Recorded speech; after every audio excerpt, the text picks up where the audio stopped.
Welcome to all of you.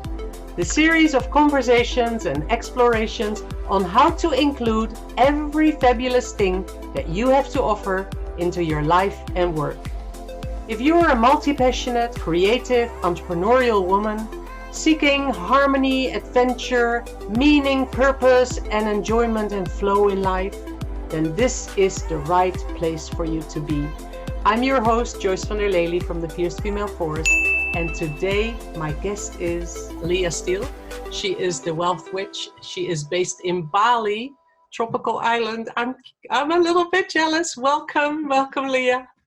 Thank you. Thanks for having me. So you call yourself a Wealth Witch. You are a spiritual business coach and soul diviner. Tell me a little bit how that came about. Oh, goodness. Well, I've had a lot of different careers over the years. I've worked in all kinds of marketing and business development in sports and entertainment.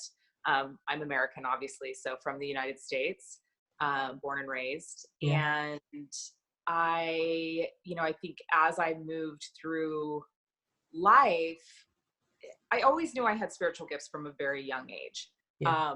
But I had a series of occurrences that scared me quite bad. And so by the age of about 8, I completely shut down all of those gifts. I thought I shut down all of those gifts. The one that really stuck with me was my claircognizance or my clair-knowing, but I always called it my instincts. So I always said, oh, I have good instincts. And I thought I had good business instincts. And so I did really, really well, right out of college, did really well financially and for myself in lots of different careers, because it seemed like everything I would do, I would be relatively good at. But I just wasn't finding my passion, right? Like I had these jobs, they were really great jobs. I was making really good money, but just never really found anything I was passionate about. I had my son, who's 13 now, and I decided to move back home to Utah. I'd been living in Los Angeles, and I went into the family business, which was addiction treatment. Yeah. And so I started addiction treatment programs with my mother. I decided if I was going to do it, I didn't want to work for anyone else. So I started my own companies. They became very, very successful. And I was miserable. And so then my spiritual reawakening began. And as that reawakening began, I began to realize just exactly how much that career was sucking my soul. Yeah. And for about a year, every day I woke up and just said, I don't want to do this anymore. I'm miserable. I don't want to do this anymore. And lo and behold, about a year later, my entire life imploded. My businesses that had been hugely successful completely collapsed. We lost $3 million. Ended up about $1 million in debt, lost our house, lost a car. My husband, because the universe is listening, right? Exactly. Yeah. And my husband was selling plasma to pay for diapers and formula. I mean, it really was like we were at the bottom of the barrel. And we both say, we look back on it and say it's the best thing that ever happened to us. Yeah. So as the business was collapsing, I was getting job offers to go work for other addiction treatment programs. And I had already started my business. So I was doing it on the side. It was like a part-time side thing. Yeah. And I just said, no, like this is happening for a reason. I knew at that point, it was like, nope, this is my opportunity. And I decided to just go all in on my business. And that started with doing wealth consciousness work like it was my job. Yeah. And getting my hands on any type of wealth consciousness material that I could, but really approaching it from a spiritual perspective and point of view. And I rebuilt my life, and we, then moved our entire family all the way across the world to Bali, and lived the tropical dream life. Yes. Yeah. So just going back a little bit, it is strange. You hear this often that people need to experience something big to really open their eyes to what really is the purpose or the meaning or the thing that you love in your life. You obviously needed to experience this whole loss to find what is important in your life, right? And that hamster wheel kind of life was not for you. I jokingly said the universe is listening, but it does. I mean, some things that you put out, if you're not happy and you focus on that, then that is the message that you get bounced back. So how easy or how hard is it for you to stay focused on the positive things to have made this dream life come true, and how to keep that going for you? How easy does that come for you, or what are the challenges? Well, so I am a person for sure, and I joke with my clients about this all the time, because I am the person that needs the Mack truck signs from the universe. Yeah. Like, I consistently, and it's something that I know about myself.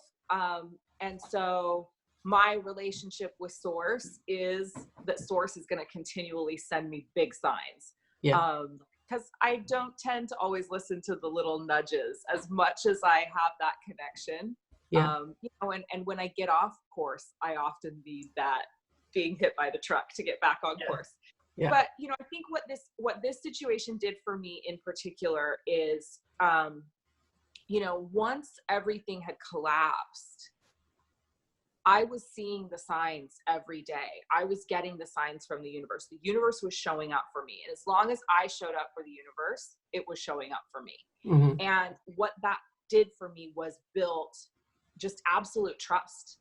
Like, I know 100% that the universe is always conspiring in my favor, whether I can see it in the moment or not. Mm-hmm.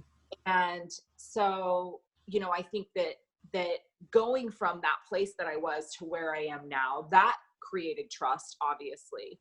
Yeah. But I just made a decision that I was going to show up in belief and trust. Yeah. And I make that decision every single day. I'm a huge proponent of journaling. I journal every day almost. And, you know, these are things that I journal about my connection to Source, about my faith and belief in the universe, about that I have full trust that the universe is always conspiring in my favor. Mm-hmm. And, you know, I know it sounds hokey. Like, it sounds, you know, it's something that people say that kind of sounds cheesy or hokey, but that is my belief. And as long as I wake up every day and make a conscious decision that is my reality, then it is my reality. Yeah. Yeah. Yeah, because it is as easy to think that your life is miserable as it is to think that your life is pretty awesome. Yeah. Exactly. Yeah. Exactly. Yeah. So is that what, I mean, you help others with this wealth mindset, this conscious mindset about wealth, about how life is and all that. What is the first thing that you probably will say to somebody, how to connect to a better thought pattern? Well, I think for me, it's about getting back to the connection with Source. So mm-hmm. many people that come to work with me have fallen away from that.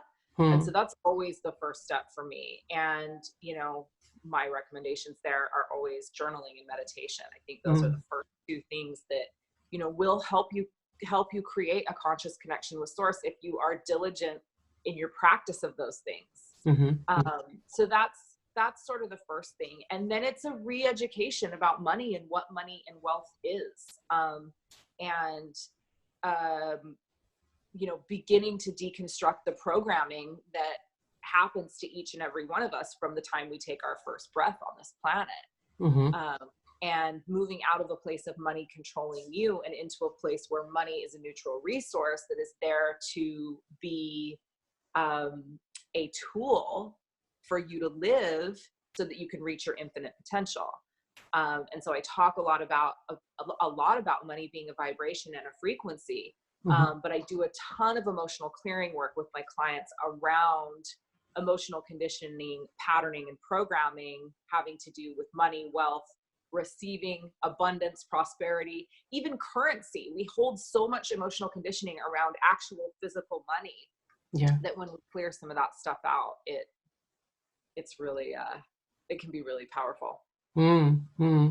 Yeah, that is true. There are lots of beliefs and a lot of things about money that people don't like to talk about, and they have certain reactions to money and to wealth already ingrained inside. That is perhaps difficult to change.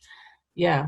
Is there a reason that you chose Bali, or was this a dream for you, or is there another reason that you chose to go to Bali?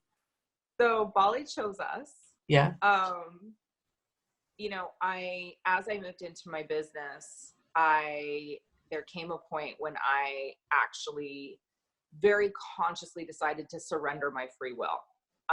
Because what was happening was I was getting divine guidance, Mm-hmm. and then my ego mind was coming in and saying, oh, but it would be better if we did it like this, or let's rework that program and do it like this. And so my business kind of went like this for about a year. And I remember this moment where I just said, you know what, this isn't working.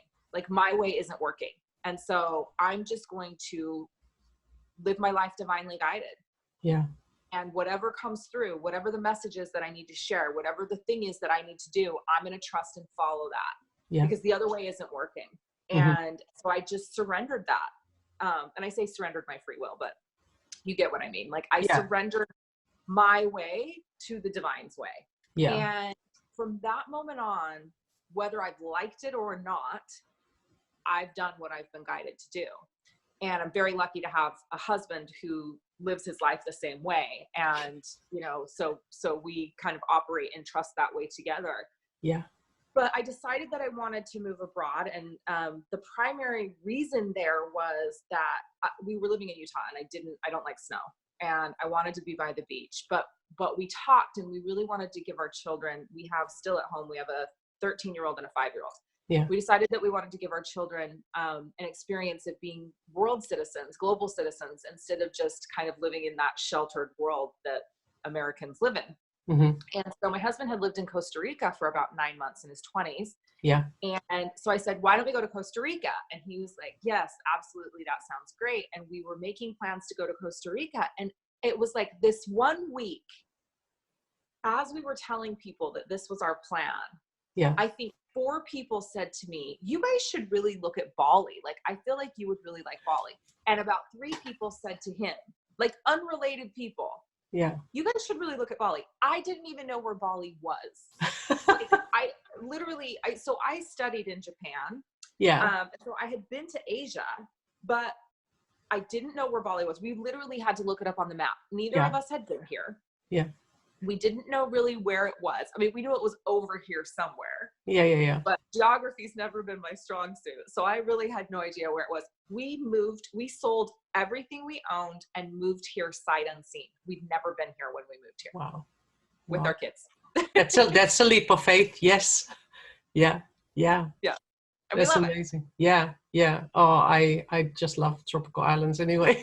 You know, it's still cold here. I'm in New Zealand, actually, also by sort of similar story that we decided to immigrate and went to the Australian embassy, and the New Zealand person that was, you know, flatting inside the Australian embassy said, why not New Zealand? You know, it's something like that. Yeah. It's strange how sometimes things just are handed to you. Ideas come. That's really awesome. That's really, really cool to hear. Yeah. There was something else I wanted to ask you, and now it flipped my mind because the story was so nice. So yes, why focusing on wealth? Why focusing on the money side? So for a couple of reasons. Mm. One is that almost everyone has money issues. Everyone has a part of their money story that's holding them back from their infinite potential.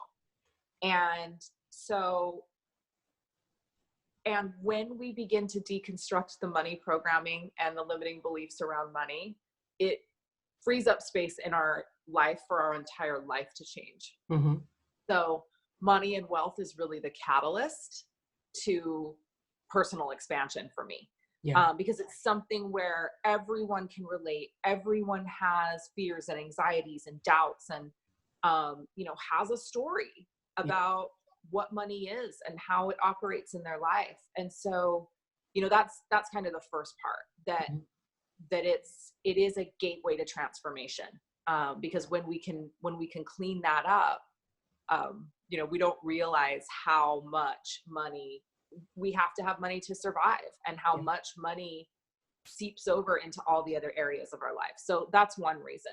The other reason is that I'm guided to work with people who are in spiritually based business. Yeah. And we have, as I'm sure you're aware of, we have a collective consciousness in the spiritual community around money and wealth, that is that to do your purpose work, you have to be in poverty. Yeah. And that is something that that's my mission on this planet, is to shift the wealth paradigm of the spiritual community, so that they know that the most important thing for them is to share their message and their gift with the world. That's what they're here to do. And that if they are financially supported, it is so much easier to share that message and to share that gift. It's really difficult to live in purpose when you're trying to figure out how you're going to pay your rent or make your car payment. Yeah. And so for me, I know to be true, because I've seen it in my own life and in hundreds of my clients' lives, purpose actually gets to equal prosperity. Yeah. And you get to be wildly financially compensated for sharing your gifts with the world. And the more money you're making, the more people you have the ability to reach, the more good you have the ability to do in the world. Yeah. And so that is, so it's kind of that two-part answer for me. But I really am very, very passionate about spiritually based businesses, women in particular who start spiritually based businesses, being able to be wildly successful doing their purpose work and sharing their gifts and the message with the world. It all starts and ends with money almost. It does, and it can be debilitating. Yeah. But it can also be beautiful, because as you said, when there's more money, you can do more good things as well. So you can use it for good things. It's not, there's a thought behind it that money is a dirty thing. Yes. And that's a thought, I think, you're right, that needs to be changed. And spiritual people, creative people, we don't have to be starving artists either. Well, I work with a lot of artists, actually, so and it's interesting because when I say spiritually based business, I normally talk about my clients as spiritual entrepreneurs. And so what that means to me is you don't necessarily have to be in a spiritually based business, but it's anyone.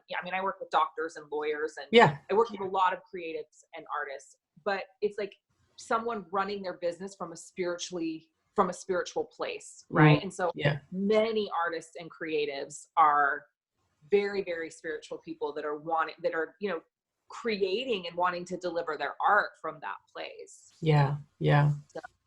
So you work mostly online then, now that you're in Bali, or do you also do local work?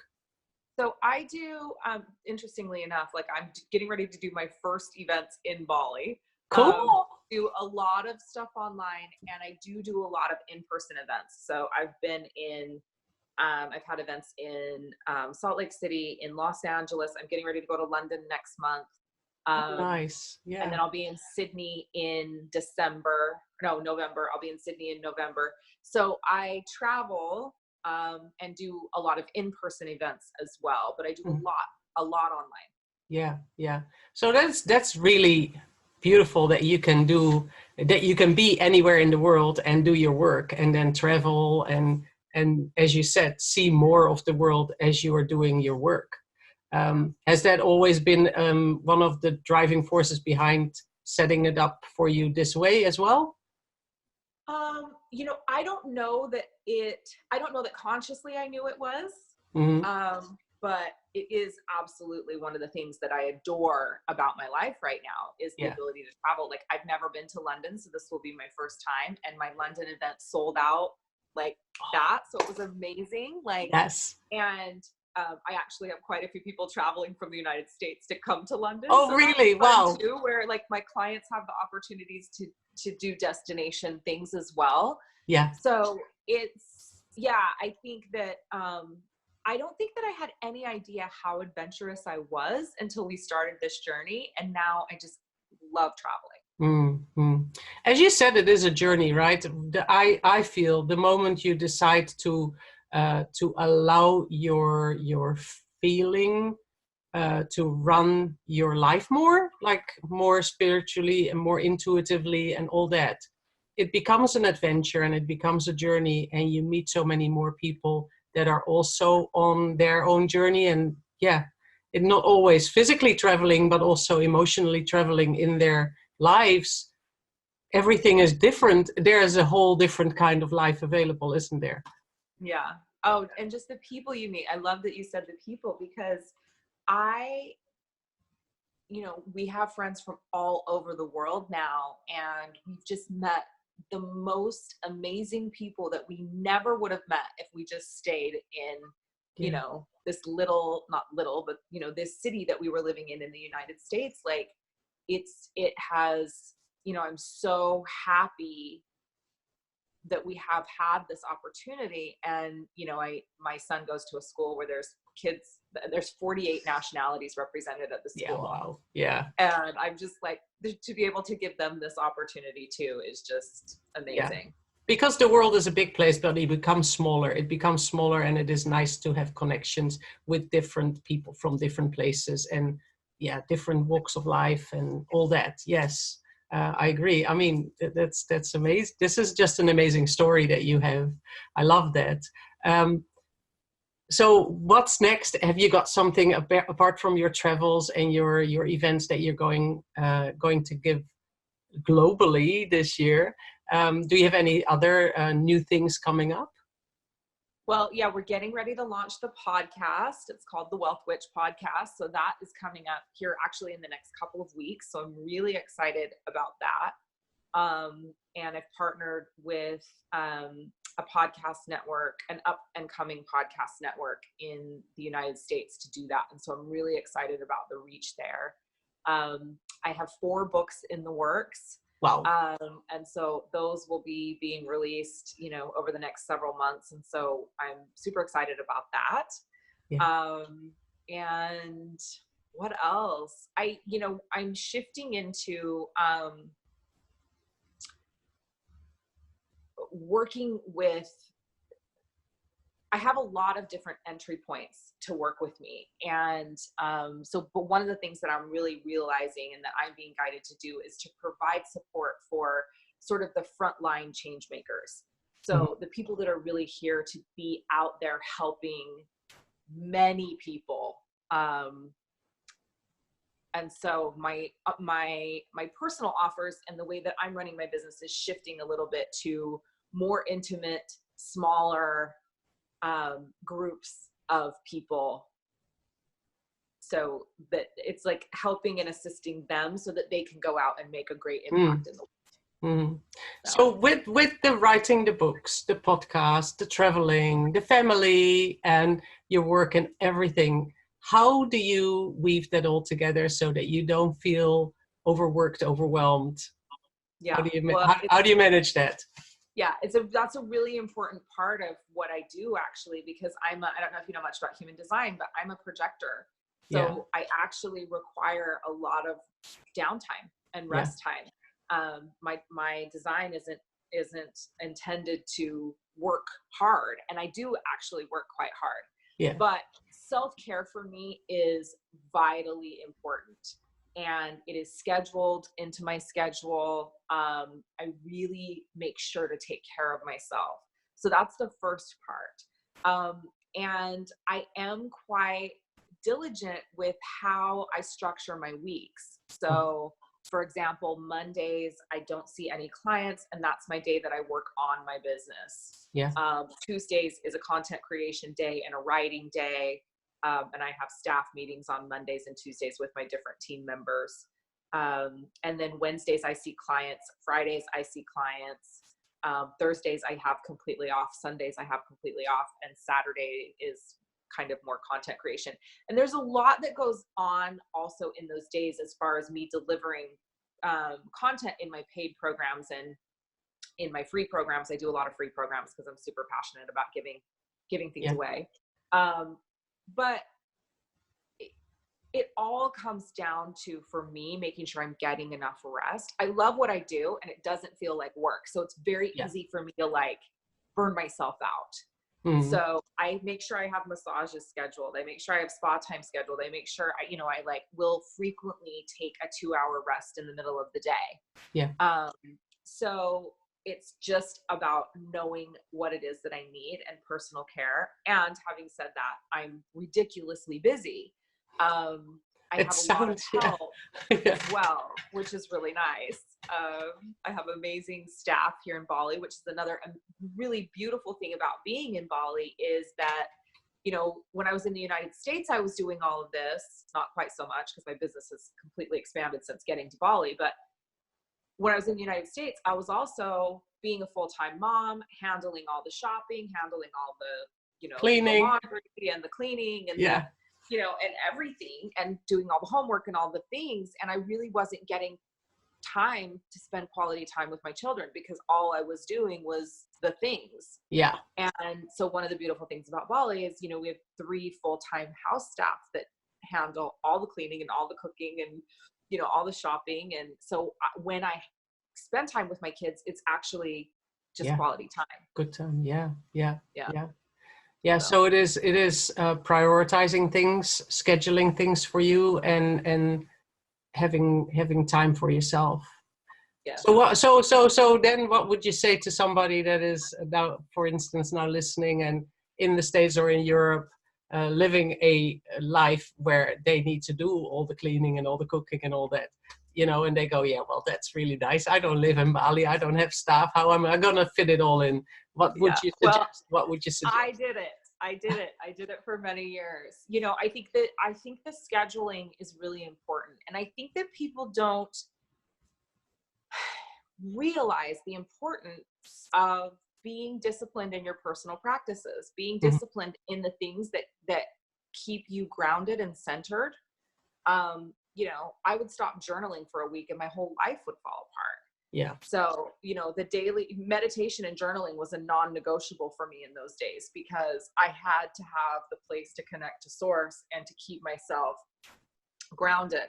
I think also I worked really, really hard in the beginning of this business because I knew that there was a potential there. Yeah. I think for me, we each have the ability to design the life that we desire to live. I agree. And if you are in a place where there's something that's not working for you in your life, I really encourage people to dream big. What is your dream life? What is the life that you deeply desire to live? And to make that your North Star and then begin going after that. And it does take short-term sacrifice, right? To achieve long-term reward. But I really, truly believe that when you get clarity on what it is that you desire, and then you fully energetically back yourself in that you get to have the things that you desire, then the universe will begin to show up in sometimes quite destructive, but always miraculous ways to help you make those dreams come true. Yeah, I agree. That's true. And it is important. And for some people, it might be journaling and meditation. For some people, it might be walking in nature. It can be different things. But I think you need to find what actually is the thing that makes you that makes you feel grounded, that keeps you stable. And if that is running every morning, then that's what you need to do. And that's something that's really important part of my routine is physical body care. So my training and all of the stuff that I'm doing to care for physical body. I think that, when you begin to, the other piece that I wanted to say is that often in so many areas, we're out of integrity with ourselves and we're breaking commitments to ourselves and we're out of integrity with ourselves and we're settling in certain areas of our lives that we don't need to be settling. And I talk with my clients all the time about that taking up bandwidth Yeah. And so when you've got those things and those situations in your life where you're settling or where you're out of integrity or where you keep breaking your commitments, that's taking up bandwidth. Mm-hmm. And it doesn't allow space for you to get creative or for creative ideas to come in or for you to be able to see other options. So, you know, someone who's living in the United States or in Europe or in anywhere really where you're feeling a bit trapped in your life and you're having to do all these things and you're not quite sure how you're going to move forward, I would really encourage start looking at those things and cleaning up as many of those things as you can, because what happens as a result is you have more bandwidth and you're able to see things differently and like you've never been able to see them before. Yeah. Yeah. It's cleaning up, and it doesn't always mean, you know, cleaning up your house. Like Yeah. sometimes you need to declutter, and then people go like, oh, but you know, I've cleaned up all my closets already. It's not always that. It's sometimes the mental decluttering that is more important than yourself. And then finding what is really, really important and finding the openings that go on, the things that go on in your head. Because yeah, there is a lot. There can be a lot that you carry with you that is excess stuff, right? Mm-hmm. Physical exercise really helps to get rid of that. Yeah. So what do you teach your kids? Do you consciously tell your kids to approach things differently than you perhaps were told when you grew up, or? Yes. Yeah. I mean, it's been an interesting journey of parenting, certainly, as, you know, my husband and I have gone through our spiritual reawakenings. And Yeah. I think my husband has a 21-year-old from a previous relationship that has been with us. We've had full custody of him since he was about 11. And so his parenting, I think, was very similar to the way that we were parented, unfortunately. So we're kind of trying to help him undo some of the damage that we did. Because it is undoing, right? It is undoing certain things. Yeah. So we're working with him on the undoing of the damage that we created. But our 13-year-old, you know, he's kind of been, we've been evolving so much as he's been growing up. But for him, I think he's having the greatest impact right now in seeing that he can really go after his dreams, whatever they are, because he's literally like in this very influential part of his life, seeing his parents doing this. And so that's been really beautiful for him, I think. And then with our youngest son, we're probably the most different, I think. And he's 5, he just turned 5. We're really allowing him to be his own person. And I do a lot of emotional clearing work and a lot of deconstructing conditioning. And so we are trying as hard as we can to not condition him. Yeah. Which is either going to be an amazing accomplishment or it's going to fail miserably. I'm not quite sure which yet, but we'll see. He's so confident. You know, it's really interesting. He is the most emotionally literate of all my children. He talks about his feelings and how he feels. We allow him to express himself when he's angry, when he's sad, when he's upset. There's not a lot of no, don't say that, or no, don't do that, that happens in our house with both of our children that are at home right now. And so, yeah, you know, I think that we definitely encourage them to connect to their own intuition. We encourage them to be their own people, to be free thinkers, to question everything. And so it's very different than how I was raised. Yeah. But it means that there will not be the need for undoing things, and that is probably what you do your most work on, is undoing things that were you know, set in people's minds and in people's lives, and how they deal with their lives already. The things that you have to undo yourself, and which is sometimes harder, perhaps. Yeah. I think it's harder. So the world, I think with doing the work that you do, you help the world become a more open-minded place. And I think open-mindedness helps in many ways.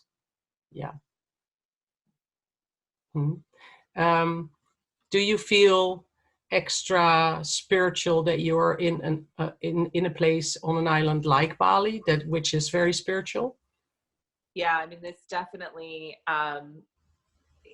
the energy here is unlike any other place I've been in the world. Besides perhaps Byron Bay, I feel like Byron Bay, Australia, and Bali have a very similar energetic feel. Yeah. But yes, you know, it's one of the things I love about Bali is, well, the culture here is so rich, and their religious and spiritual beliefs are such a part of their daily life. I think a lot of tourists and foreigners that come in don't quite realize, but we've been here long enough and we have staff, and you know, there's such a beauty and spiritual beauty to this island.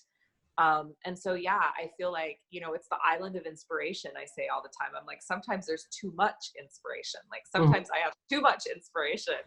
But absolutely, like I feel at home here, you know, this is the heart chakra of the planet, one of the points of the heart chakra of the planet. And like, you can really feel that there's a tremendous amount of love here. And it's beautiful, of course. And, yeah, but that's the place you call home now, right? Yeah. Yep. Yeah. It's definitely home. It's interesting. It's like, it is my home, you know, and I think that I felt that the minute I set foot on this land, I was like, oh, I'm home. Yeah, that's beautiful. That's beautiful. So will you do retreats, you think, at one point? Yes, I have a retreat actually coming up in Bali in October. Okay, cool. Yep. So that's, first one. Yay! Oh, it will be fantastic. It will be fantastic. And I'm sure that there will be many more to follow as well. Yeah. So Leah, you also have a beautiful gift for everybody that's tuning in. The mystical manifestation, the art of receiving. Can you give us you don't have to tell everything because it's nice to have a little bit of a surprise, but can you give a little sneak peek? Yeah, so this is one of my favorite classes that I've done. It's class 1 in a series of classes that I ended up doing because I loved the first class so much. But this is about really tapping into source and self, and realizing that manifestation doesn't always have to be forward momentum and outward action. That manifestation can really happen in a beautiful way through receiving, and through getting ourselves energetically aligned with receiving. So when we talk about, you know, receiving the gifts that the universe wants to bestow upon us, this class has some real practical tools and application for getting you to that place where you're able to receive. Awesome. So you that are tuning in, there's a golden button underneath this video that you can click and it will take you there. So you can take up this offer of this free class that Leah is giving to everybody. Thank you so much for taking your time and sharing all your wisdom and spending this with us. Yeah, thank you. Yeah, this was very lovely. Thank you so much. And thank everybody for tuning in. I hope you got some really good tips of the things that Leah has been talking about and about her life, her experiences, and what she does. Feel free, on this page, there are all the links to her website and everything that you like to find out about what she has coming up, her world tour and her retreat and everything. So thank you, everybody, for being here. And check your inbox tomorrow for more information on the All of You series of conversations in this series. Thank you and see you next time. Thank you, Leah.